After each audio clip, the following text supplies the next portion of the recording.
Welcome to I Hate It Here, the podcast for HR and people professionals, making the hardest job in the world just a little bit easier.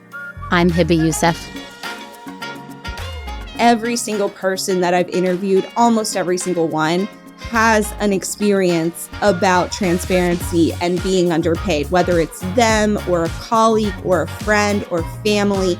And I just think that is through and through the reason why people are embracing it, because we've seen the effects of secrecy and how it harms all of us. Like, to me, pay transparency legislation shouldn't even be a red or blue matter. It helps all workers. Secrecy only benefits our employers who get away with underpaying us. If we are all transparent, we all earn more. It's a very simple concept. Leaders don't just appear. They're molded and developed. Stop losing great people to ineffective management and communication. PI Inspire supports the personalized development of leaders at every level.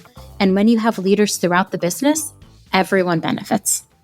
Welcome back to another episode of the I Hate It Here podcast. I'm so pumped to have Hannah here today. One, I feel like a little bit of a fangirl because I'd been watching her videos for so long, and she'll tell you a little bit about those in a second. So Hannah, welcome. Thank you so much for having me, Hebba. I know about your podcast. When you messaged me, I was fangirling, so I'm happy to be here. I'm so pumped. When I first started seeing your videos on TikTok, I was like, wait a minute, this is genius. Like, I love this. Right? So how did you come up with this idea? Like the salary transparency. Sorry, you tell the story. I don't need to tell it. I call it my series of unfortunate fortunate events because everything ended up working out really great for me. But at the time, it felt really crappy. I was like at a low. I found out I was underpaid, long story short. I used to be a senior data analyst supporting government contracts out here in Washington, D.C. That was my prior career before becoming a content creator. And at one of my roles, I found out that I was making about $20,000 to $25,000 less than other people doing the exact same thing in my market. And that was like a really eye-opening experience. You know, I am still really young. I'm only 27. And at the time when that happened, I think I was like 23 or 24. So it was like really hard to start your career kind of, learning this lesson. And once I found out I was underpaid, I decided, I'm going to go find another job, because when I asked for a raise at my current job, they denied me. They told me I had just started the role. So they were like, you have to be here a year before you even qualify for a raise. And even if you did get a raise, they didn't give out raises of more than 3 to 5% at any one time. So I was like, okay, I'm like stuck here. I can either just keep going and keep chasing my market rate, never actually making what I'm worth, or I can go look for another job. So I started looking for another job. And in my first call with a recruiter, I had come prepared with my market rate. I knew that I was worth between $100,000 to $120,000. I gave myself that range. And I was prepared to ask for $105,000. I was like, okay, in this first call, I'm going to figure out how much they're offering. I'm going to say what I'm worth, and I'm going to make sure I'm paid fairly. And when the recruiter at the end of the call asked me, what are your salary requirements? I just had this like light bulb moment. And I was like, I have nothing to lose. I was kind of like down on myself. I was like, I've got so many calls after this. This is not the last interview. Let me just take a risk and ask her what the budget is for the role. And I give her so much credit because I thought that was like a really crazy, risky thing to ask. But the recruiter didn't hesitate like a second. She was like, yeah, the budget's $115K. And I was like, that sounds perfect. I didn't skip a beat. I was like, that's awesome. That's right in line with my market rate. But what she didn't know is that I was going to ask for the 105. And if she hadn't given me this transparency, that was within my market rate. 115 was still within that 100 to 120K range I gave myself.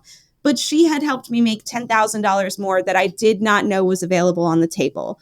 Like I would have cut myself out at 10K and they wouldn't have told me that they saved money. So that experience was just really eye-opening, finding out I was underpaid and then realizing how much transparency applies to that concept. I funny enough, they sent me a job offer. I accepted. So I was working that role until I quit my job to start Salary Transparency.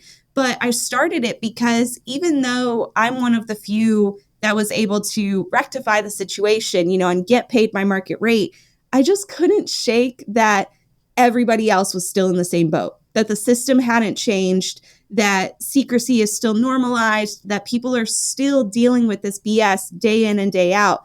And I just had this idea, I started making personal TikToks on my own account, sharing how much I made. And people were like, this is so helpful. Thank you so much. And I'm like, isn't it? Like, this is such helpful information. Why aren't more people talking about it? And I just kept asking myself, how do I get people to see that this is important? How do we normalize this?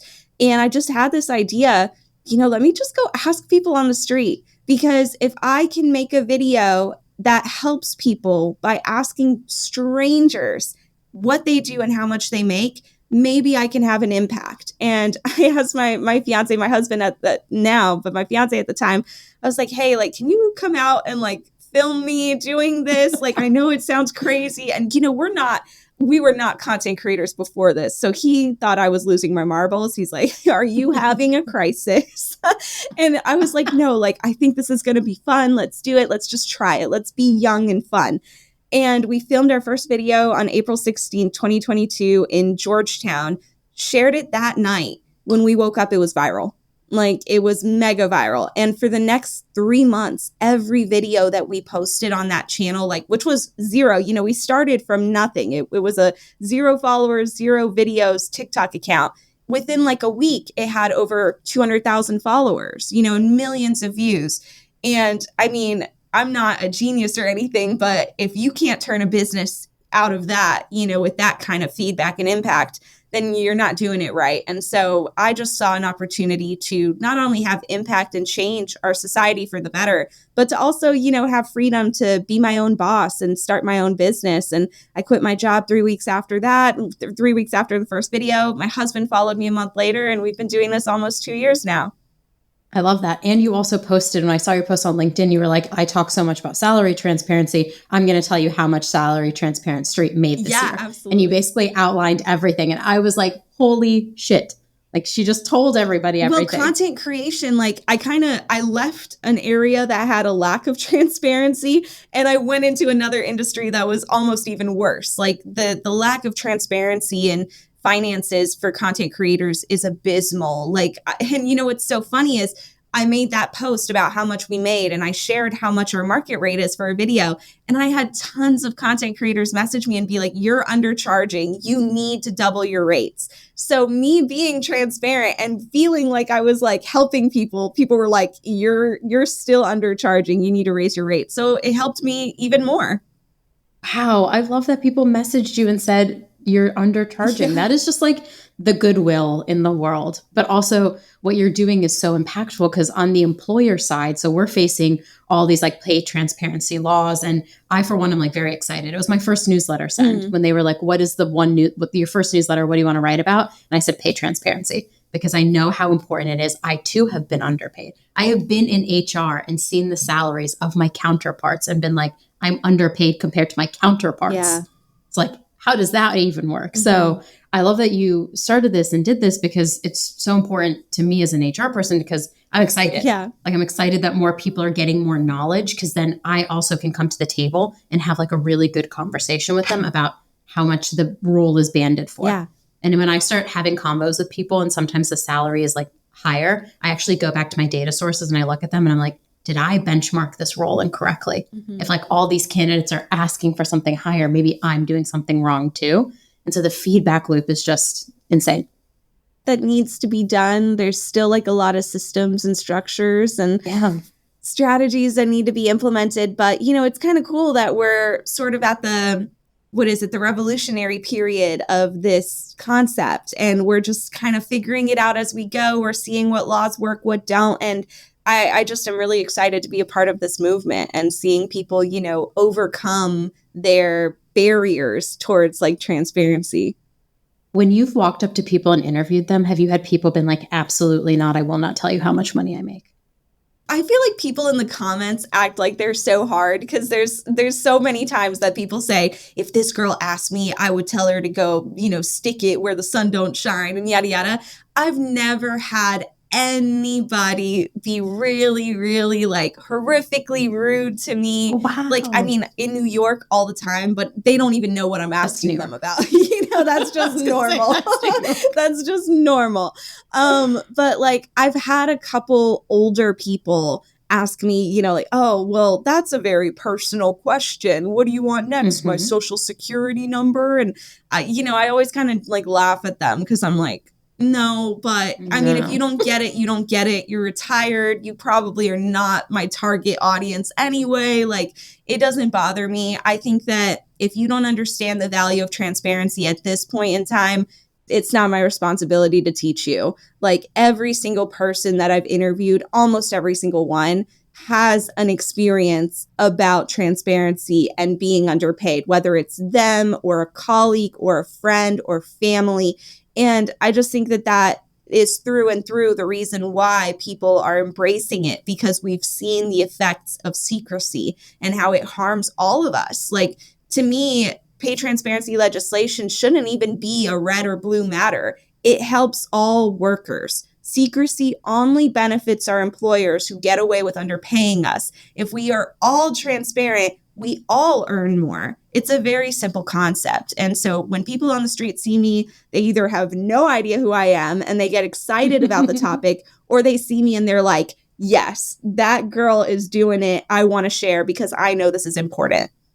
It's so wild too. I was talking to someone about how you can buy market data on pay, but the market data, it's so expensive. One. So if like you're an HR team with like, you don't have budget, you're not going to get access to it. And then two, it's only updated potentially every 6 months is like the quickest it can be updated every year. It's always out of date. So it's always out of date. And so we're using these like out of date, really expensive tools that we sometimes don't have access to make really important decisions about people's like livelihood, right? Like your pay can determine, at this rate, inflation's so high, like eggs are so expensive, your pay can determine you just being able to like afford to live in this world. And so when we take it lightly, which I don't think a lot of HR people do, I just think we end up in the position where we're giving people under market rates and we don't even know sometimes that we're doing it. Yeah.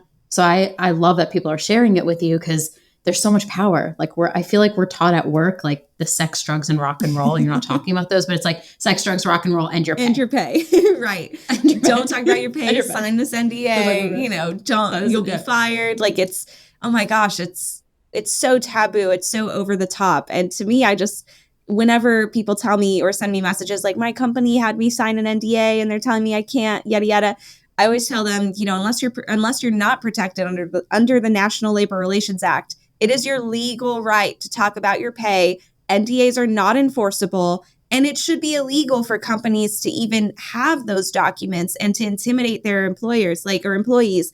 I just hate this power imbalance between, managers in corporate America and their employees. It's just not right how they take advantage of people who, especially that's where I feel like the power imbalance shows up is in job interviews, where you have a mother returning to the workforce after 2 years taking care of her newborn, or someone, fresh out of school who can't get a job and they're trying to get their first step into the working world. They are at this point where they will take anything because they need to pay the bills. And I hate how employers in corporate America see those workers as people that, oh, that'll help our budget. We can get away with paying them just a little less so it helps our bottom line. And I don't want to live in a world where we look at people that way. I don't ever want to run a business where I look at people that way as something that I can use to save money instead of people that I'm bringing on my team who will help me grow and succeed. And in turn, I can give them these benefits and a great life and make sure they're happy working for me.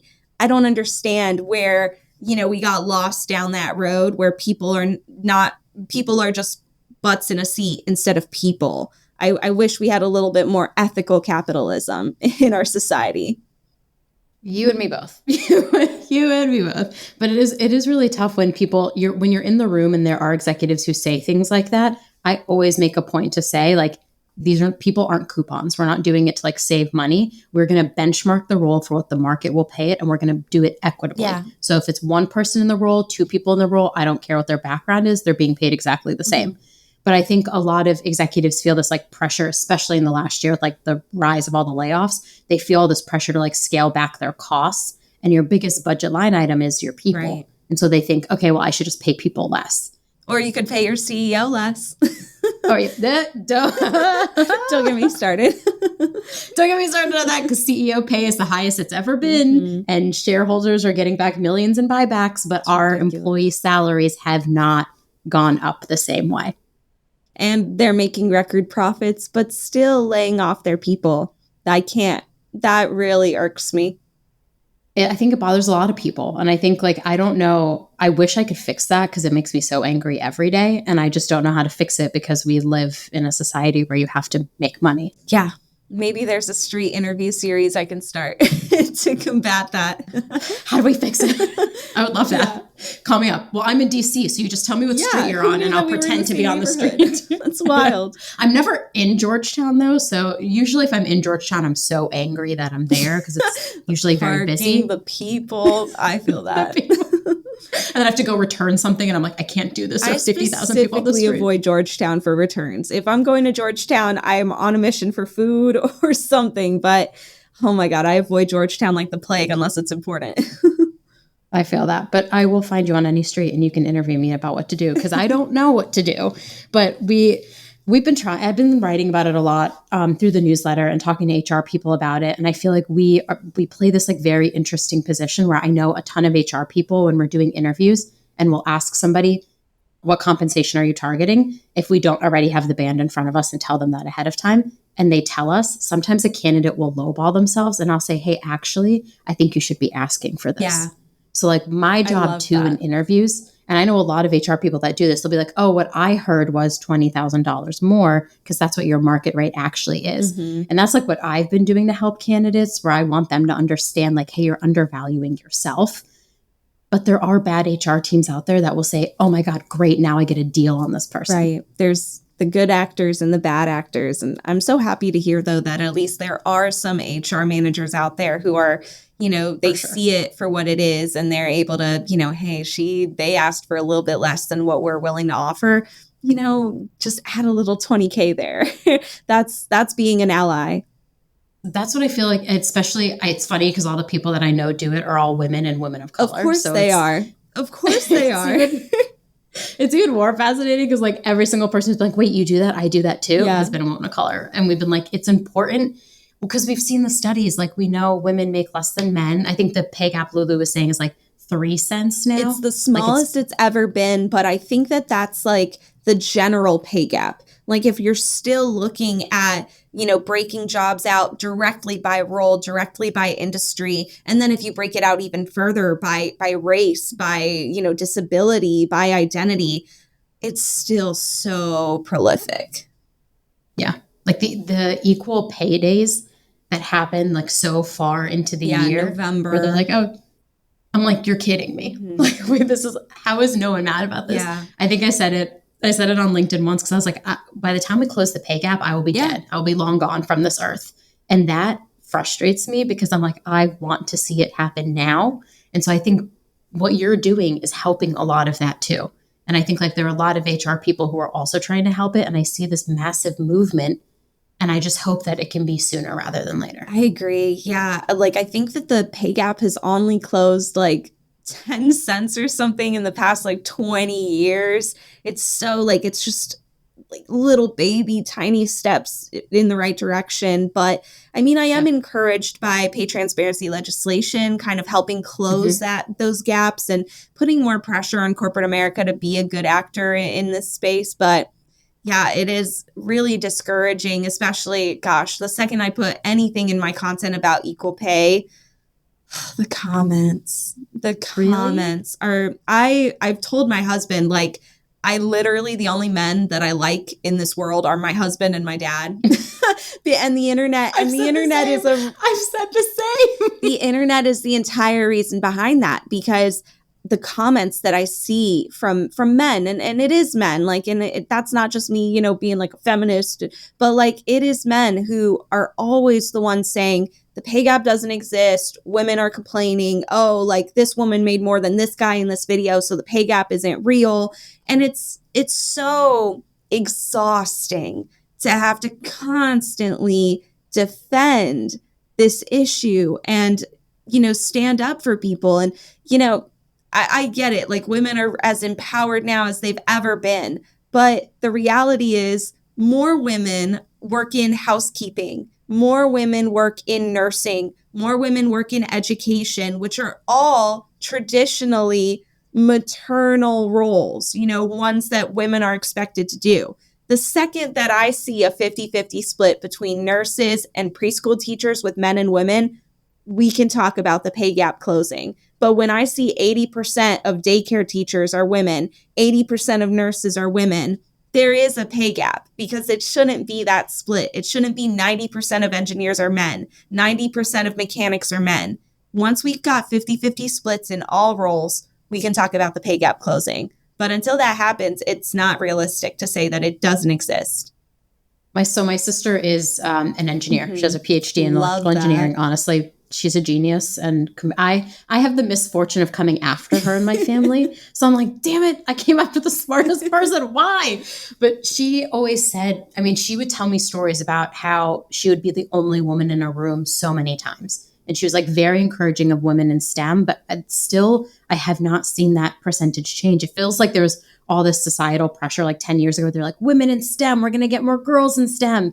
And now I feel like I don't see it as much. I don't know if that's just me because I'm not consuming children content. I don't know. Yeah. I don't see things where they're encouraging people to do it. But it's interesting that you say that, because there is such a gap there. There's such a small percentage of women in some roles, and even CEO positions. Oh, yeah. Executive level.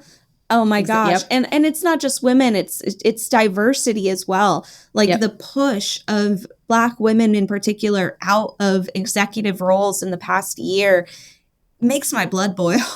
It's just we're walking backwards. Also, I don't know if we're on track, because I could talk about this all day. Oh, but it's okay. I'm allowed to talk about whatever I want on this podcast. It's mine. But it makes my blood boil, because I don't understand why, even though data has shown that more diversity within organizations makes them more profitable based on data, we're still seeing this push of diversity out of corporate America, which is completely backwards from what we've been striving to achieve, is more diversity.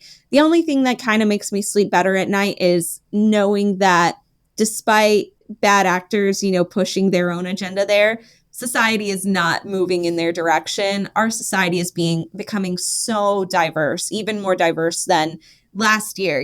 Every year it becomes more diverse. And so the actual trend of people is not going to be diverse in the future. And so you can't fight it at a certain point. Like, we're eventually going to see that mix that we need in our corporate society. But right now, gosh, it's like waiting for the boomers to retire.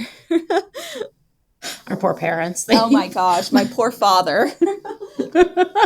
I think it's so interesting. You say that, because I was just talking to someone about Gen Z in the workplace, and everyone's like, oh, Gen Z. Okay. And I'm not going to lie. At first I was like, oh God, this new generation, they want boundaries. They want work-life balance. That's wild. Yeah. And then I was like, wait a minute. They actually want all the things I want, but I have been forced to believe I don't get to have, because I have to care so much about working hard and hustle culture.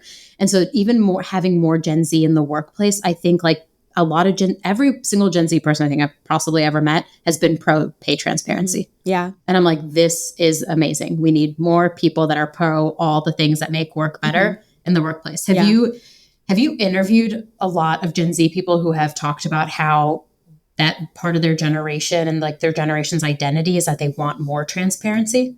I haven't talked to any Gen Z that has said that specifically, but I think that the point of that is that it doesn't need to be said. Gen Z doesn't feel like they need to even validate why pay transparency is important.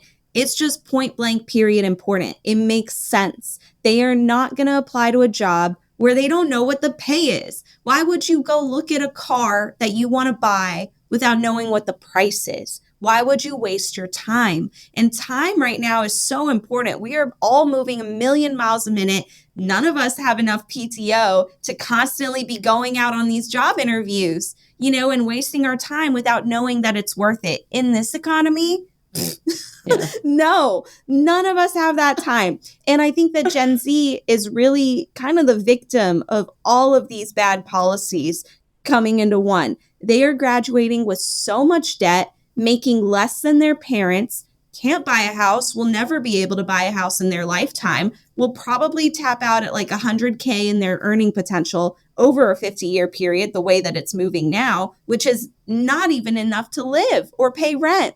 So to them, they're like, why do I have to validate that this system that helps people earn more and helps you earn more is important? They don't even feel the need to have to explain that. It's just expected. When I talk to millennials, that's when I hear people say, my colleague found out that they were making less, after seeing, all the stories, you name it, I've heard it. And it's always millennials who are like, this system sucks, we need to change it. And it's Gen X and boomers that I usually have to explain why transparency matters. They're the ones that are like, and what are you doing this for? What is this school project? And I'm like, no, it's not a school project. What is a school project? Do you know how many times people have told me that they thought I was a college student and they were like, oh, I thought I was just doing you a favor. I'm like, hey, I got the interview. Like, I'll take it. I'd be like, you aren't like, I'm the CEO of this very successful company. But like, Gen Z is so cool. Like I feel bad for them. I'm kind of Gen Z. I call myself a geriatric Gen Z because I'm 27. So I'm a 96 baby. I'm like, I thought I was millennial my whole life. And then they were like, no, you're Gen Z. So I'm right in the middle.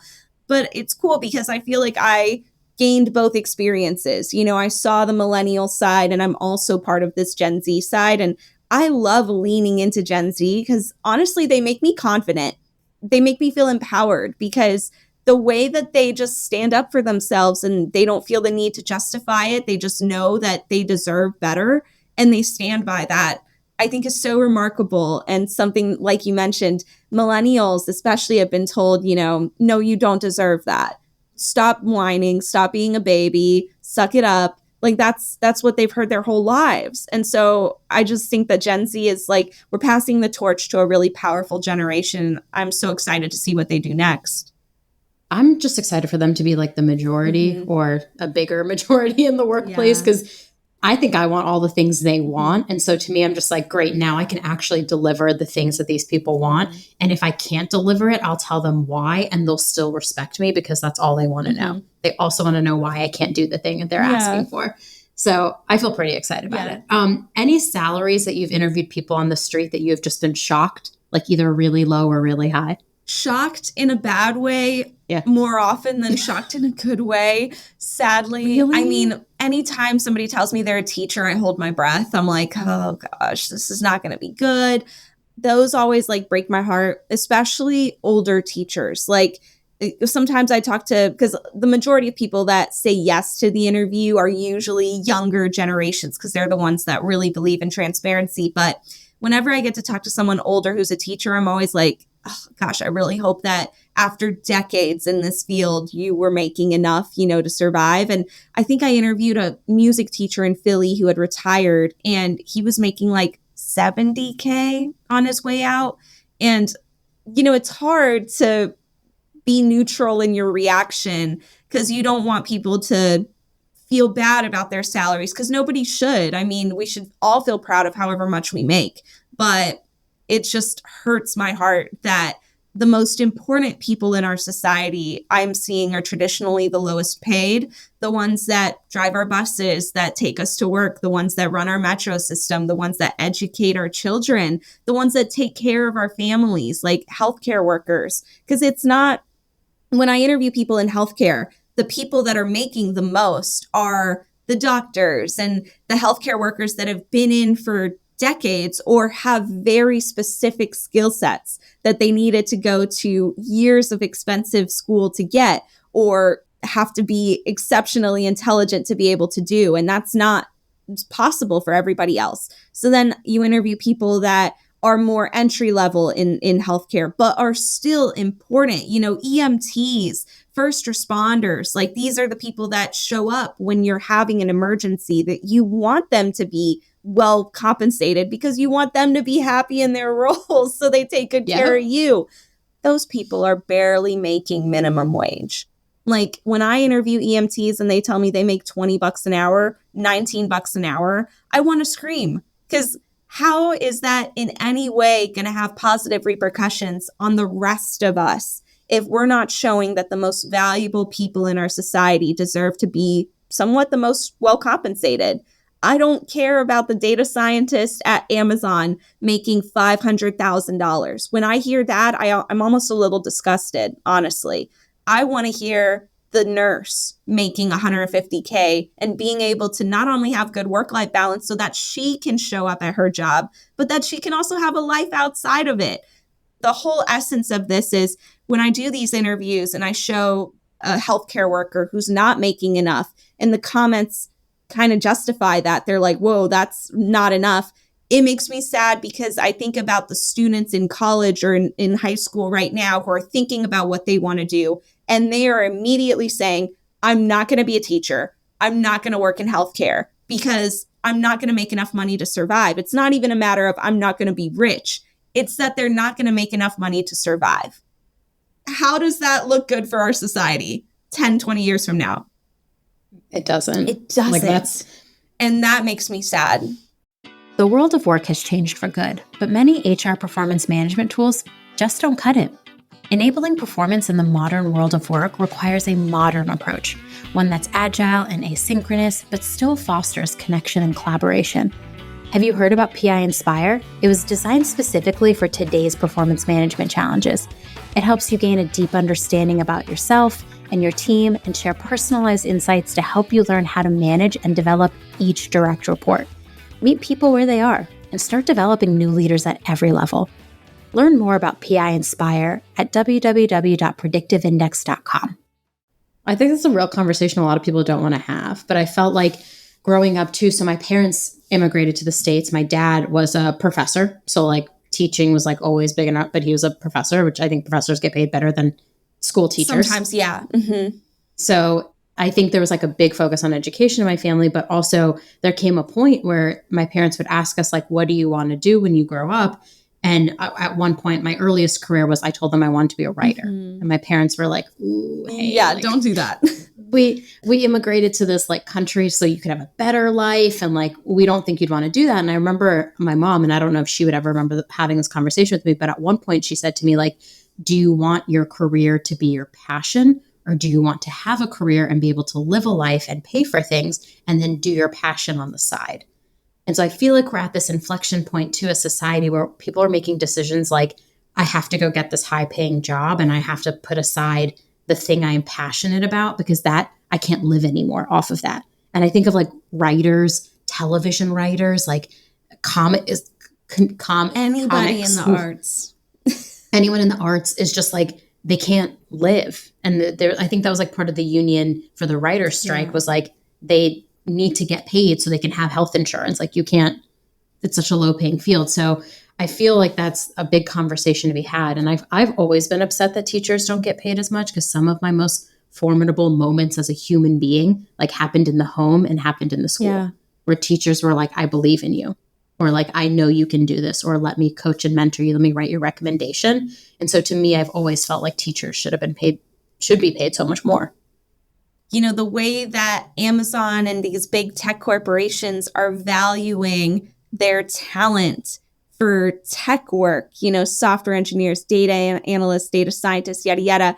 We need to have the same view of our educators and our healthcare workers in society, that we need to be paying competitive rates and offering really great benefits so that they want to do these jobs. The same way that Amazon is like, we need to have the most competitive package for these people because we need the best of the best. Why do we not have the same value in our society for the people that are growing our society, that are building it, that are sustaining it? We need to have those same values. Do you remember during the Great Resignation where like a lot of teachers were leaving school and going to work in corporate? The Great Resignation actually really inspired me to start Salary Transparent Street because I lived through it. Like when I graduated, I graduated in 2019. So I was working like a year before the pandemic hit. And oh my God, it threw my world upside down. But it was really inspiring to witness people being like, F this, I'm leaving. I'm going somewhere else. And the sad part of that, though, was the teachers that left. And I've interviewed a couple teachers who have been, transitioned out of education and now do something else. Like I interviewed some lady that worked at Indeed, and she left teaching to be an instructional designer there. So she really transitioned her skills. And I thought that was really cool, but it was still sad to be like, wow, this lady's making more at Costco than she did teaching. These stories are just insane. And I don't know why our representatives and our government is not listening to us, screaming this from the rooftops that we're going to have a whole crisis in 5 or 10 years if we don't change it. I mean, I will hopefully be alive then. Right. I have a lot of feelings. I have a lot of feelings about that crisis. We told you so. My favorite thing to say at work, actually. Yeah. I told you so. No, just kidding. But I mean, it's very true. And I don't know why people aren't listening to it more. And I think a lot of HR people, I personally feel the pressure to really understand what's happening in the world of pay transparency and making sure market rates, I understand.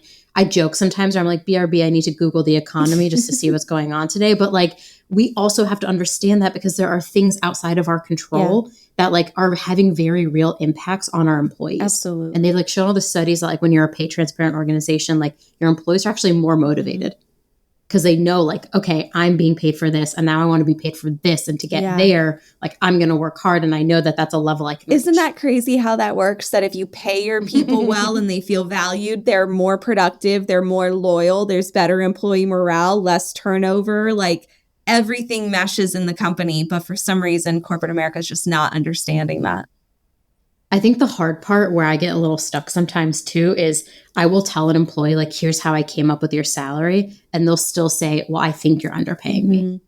And it happens so often. I have this joke that everyone thinks they're underpaid. Yeah. Most people probably are, but some people are paid fairly. Yeah. So that one to me is the hardest to deal with. Absolutely. And that's something that we kind of have an issue with is you hear, I'll interview someone who will not share that they work at Apple, or a FANG, a really big tech company. And because, we usually keep the company private because companies, as we know, like to retaliate against their employees.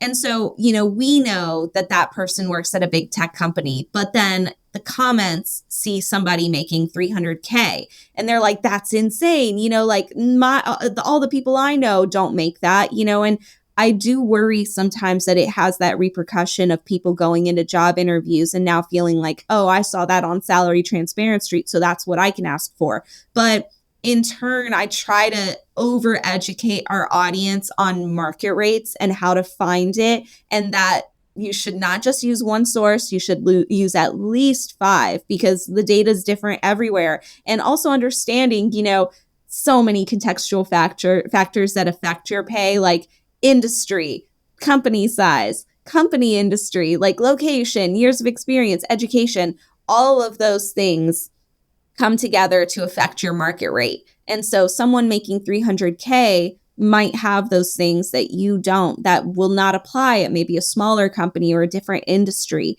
And so it's just important to be educated, I think, on market rate and not just see, face values on Salary Transparent Street. It doesn't mean they're not real salaries. It just means that you need to do your own research.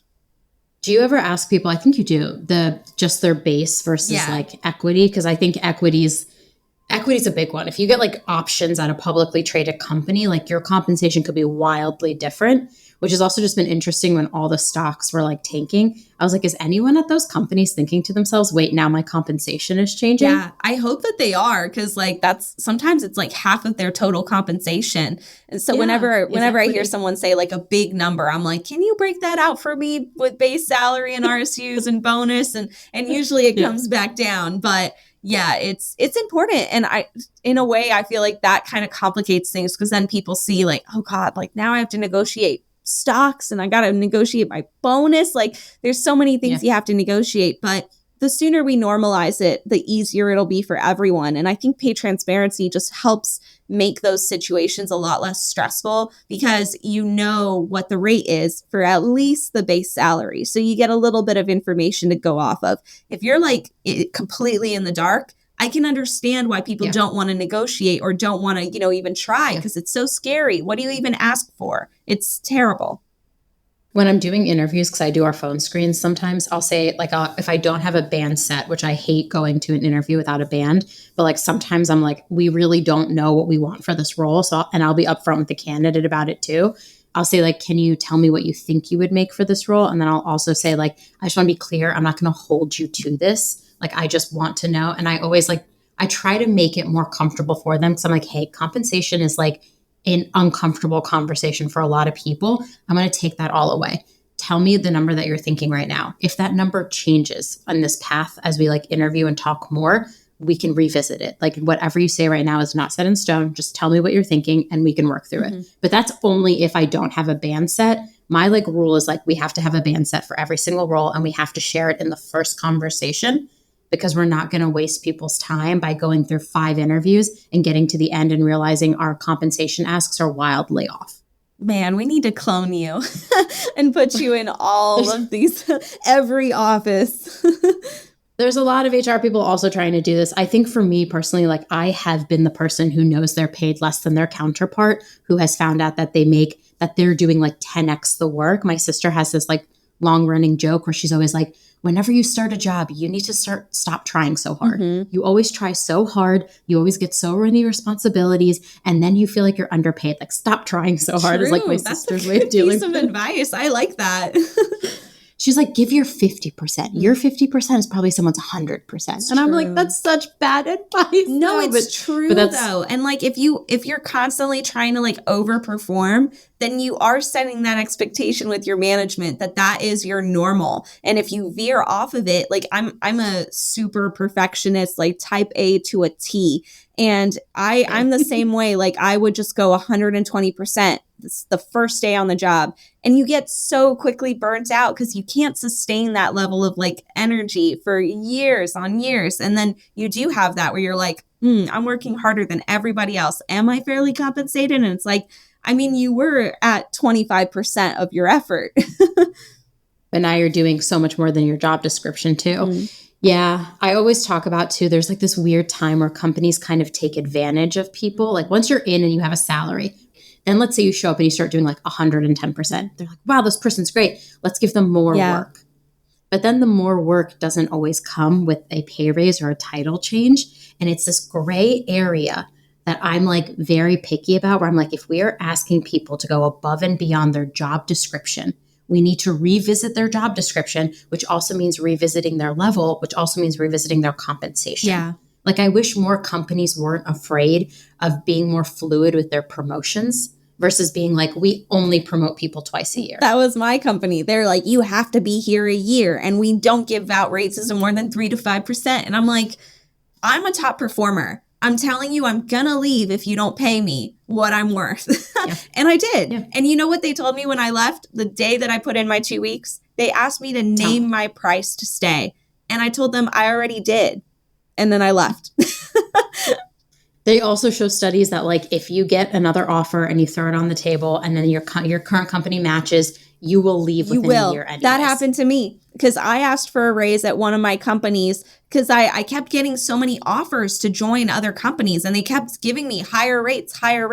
And I liked where I was at. So I was like, let me just ask the company, if I can get a raise to match it so that I don't leave for more money. They gave me the raise and then I still left 3 months later because I could get more money elsewhere. So 100%, that's true. I always like to educate people on this when we're having conversations too about talent, because I'm if you really want to keep top talent, just pay them what they want. And if they're asking for something that is outrageous, ask them why they're asking for that and help you understand what it is they really want. Yeah.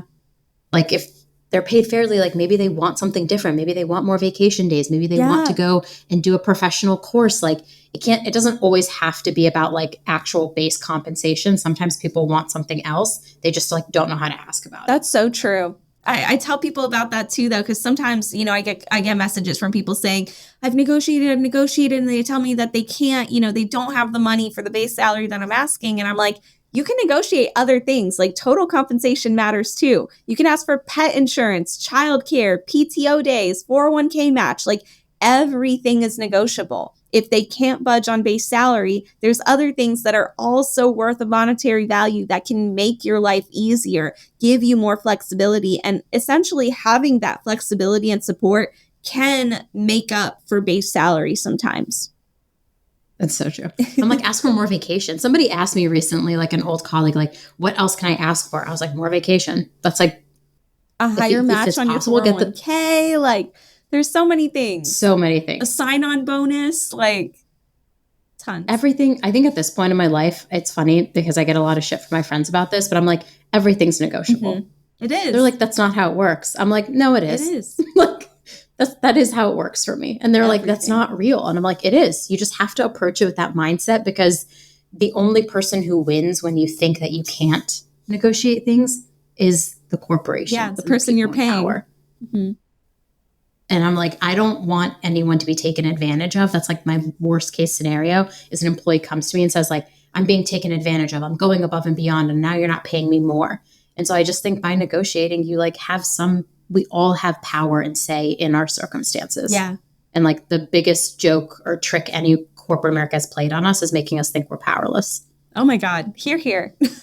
We are so not powerless. I'm like, as an HR person, well, they're not. Like if an employee comes to me with like a very real ask, like every employee can ask anything they want, and I will either have to answer or tell them like why I can't deliver that thing. And so I think but I think a lot of employees are afraid of retaliation, like you and I said. Like that's why they don't want their company name on the videos that they do with you. And that's the problem, right? Is that power imbalance, is that people are still scared of their employers. And that's crazy. Like they are scared of their employers, that if they go out and tell a stranger how much they make at their role, that they will be fired from their company.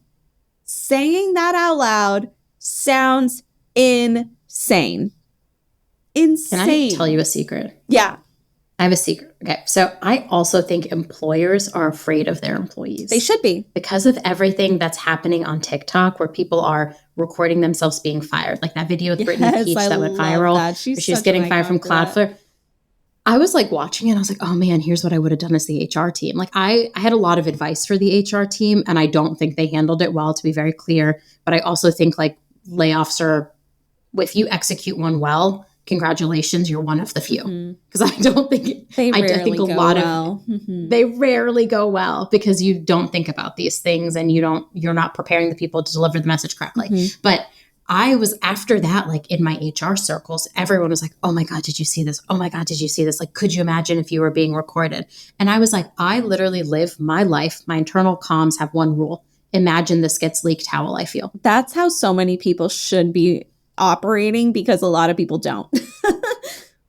I'm like, you gotta be able to stand by the thing that you did. I'm like, I've also worked at a media organization. I worked at Axios. And so like, that was a common thing where like journalists would go tell other journalists things and break news. Yeah. And so I thought I always lived my life there too, was like, imagine all my internal comms got leaked.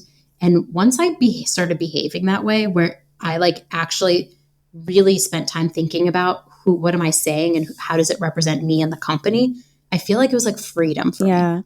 So I was like, I'm going to put it out there and I'm going to do my best. Yeah. But now I think a lot of employers have like massive fear of being recorded by their employees. They have things to fear though. I think the idea of like being fearful of something happening doesn't exist without knowing that there is something there that if it were exposed could ruin them. You don't have fear without something to be feared being there. You know, like they don't want people talking about pay in the office. That's the number one thing. You know, they're like, it's going to cause drama. It's going to cause issues. No, it's because they are paying people less than what they're worth. And if that gets out, those people are going to trash them on the internet, as they should, and they're going to leave, as they should. Like, they're not scared of nothing. They're scared because they're not doing the right things, and they're worried it's going to be exposed. That I love the age of the internet that we're in, where we are holding these companies accountable. And I like that our platform kind of lends itself to that as well.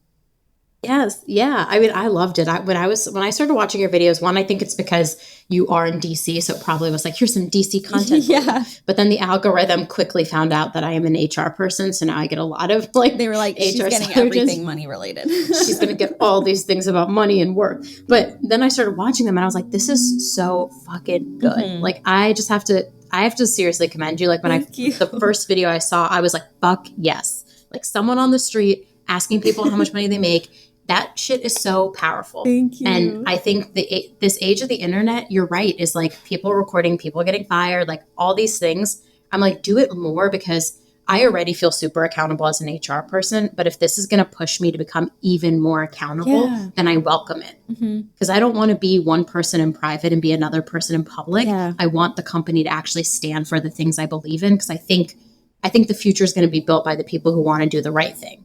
Yeah, and the future is going to be built by Gen Z, and they believe in transparency. So corporate America better get on board now rather than later. I love that. Okay, before we wrap up the episode, any wild stories while you're like out in the wild filming? Anything wild that's ever happened? Have you ever run into like a celebrity? Have you ever... Yeah. I've interviewed a couple celebrities. I feel very lucky. We got invited actually so I got a random email from ABC Productions that was Shark Tank, and it was like Shark Tank. And I opened it, and I get like a ton of like spam emails, like every single day. So I'm looking at it and I'm like, this is fake. Like it's an invitation. It's very vague. Like it literally was like, come to our event on this day at this time. And that was like it. It had no formal sign off. It looked like it was auto generated. But I looked at the email, and I'm like very much like I'm a sleuth. I'm like, what is this? Is this real? Because if it's real, like this is a big deal. And I look at the email and it's an ABC like Disney domain. And I'm like, this is legit. Like this is an actual email. So I respond and I'm like, okay, I guess we'll go. But I'm in DC, right? And the event was in New York City. And it was like, we were not going to be in New York City for any other reason. So I look at my husband and I'm like, I have no idea what this event is about. Like, we have no information. We don't know if the sharks are going to be there. We don't know who's going to be there. We don't know what it is, but we got invited and we could maybe go. And so we decided like that day, really last minute, we were like, we're going to go. Because like, if it is something, it could be huge, right? I'm so glad we did because we went and not only were they giving away so much product, like every single item that's been on Shark Tank, that's like a bestseller. They had tables of it and they gave me a big bag and they were like, here you go. Only take one thing. And everyone was taking a ton. So at the end of the day, we were like, grab everything. But only take one literally, thing. And we came home with like 3 scrub daddies. It was amazing. But not only that, the sharks were there. I walked behind Barbara Corcoran up the stairs and I'm just like, be cool, be cool, be cool. She was there. Lori wasn't there, but Mr. Fantastic was there. Mark Cuban was there. So I got an interview. Like I literally interviewed Mark Cuban. I interviewed Barbara Corcoran. Stop. That was crazy. For some reason, Mark Cuban like knew that my husband and I had just got married. So like after he was like, congratulations on the marriage. And I'm like, I've never talked to you before. How do you know this? Like, it was just so cool. He's also really freaking tall. I did not know. You know, he's my favorite shark, right? Fun fact, he is my favorite shark. He asks the best questions about the margins and the revenue. And I'm like, he's the smartest. And if I ever made anything, Mark Cuban, I'm calling you in a heartbeat. He's a legit dude. Like, he really, I like him too. And I met him and I was like, I'm even more of a fan now because you're legit. Like, you're the real deal. Barbara Corcoran was really cool too. Like, Barbara is so nice.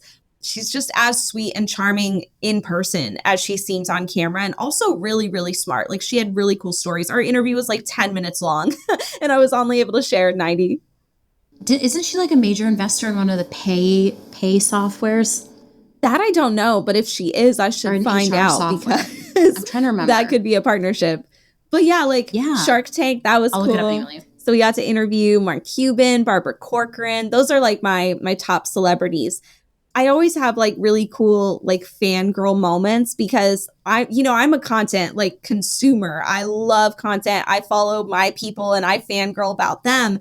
And then, we go to VidCon and people come up to us and they're like freaking out about us. And I'm like, you need to stop because I'm freaking out about you, and it's cool. Like what I love about being a content creator is I feel like we all kind of feel the same way. So whenever I meet another content creator who like I'm freaking out about, they like have the same feeling that I do when someone like freaks out about us. And we're just like, we're normal people. Like we just create content on the internet. Like I think a lot of us don't think that we're famous, but it's like people see us that way. So it can be a little bizarre, but it's a really cool experience. Like I met Chelsea Cutler. I don't know if you know her. She's I love Chelsea Cutler. She's in DC in 4 days, and none of my... Do you want to know this story? Hannah, none of my friends would go with me. All my friends were like, no.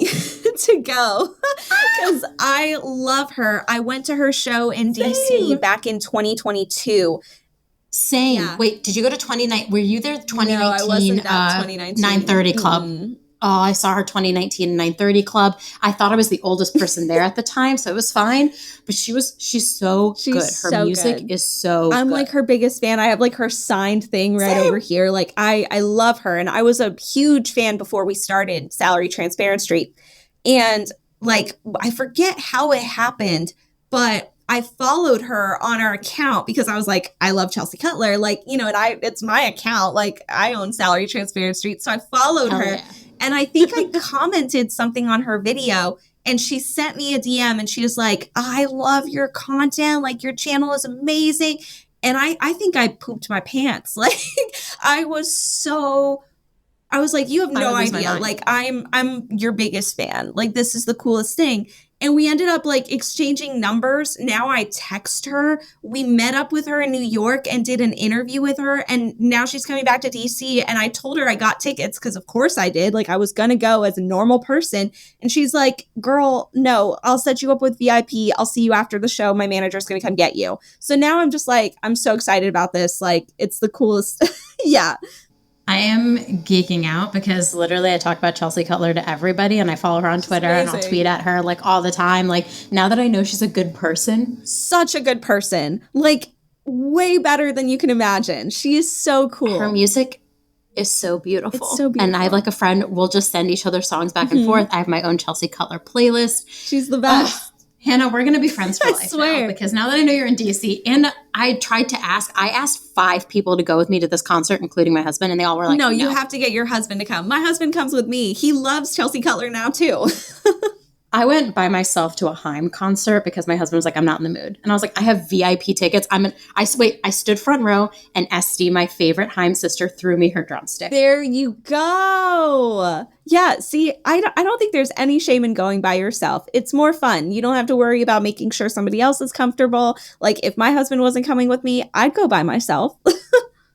I'm so jealous. You're going to have such a good time. I can't wait to hear how it is. Also, now that we're in DC, we can meet up and get Absolutely. We have to. Brunch or something. There's like not enough DC. I also I'm like a little baby content creator, like not as famous as you, but I still get people that come up to me at my own events that are like, I'm a huge fan. And it is it's just like such a heart work. Like first of all, it fills me with so much joy because I'm like, I'm creating content about HR. Like somebody loves this.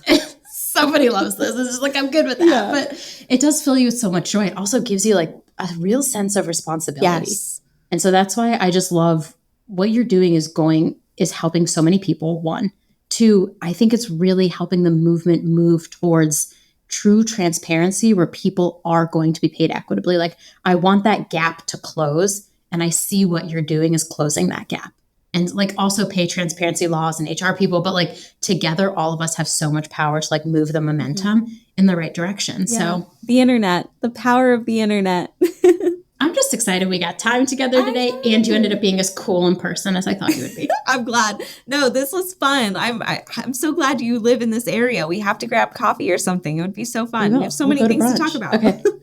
There's so much more this hour we'll not cover. Okay, for those who want to get in touch with you, what's the best way to reach you? Obviously, follow you on TikTok, but what else? We are on TikTok, Instagram, YouTube, LinkedIn, Facebook, Twitter, every single platform you can imagine. I had to get them all because my dad was like, I am not getting TikTok, I'm not getting Instagram, so I had to accommodate.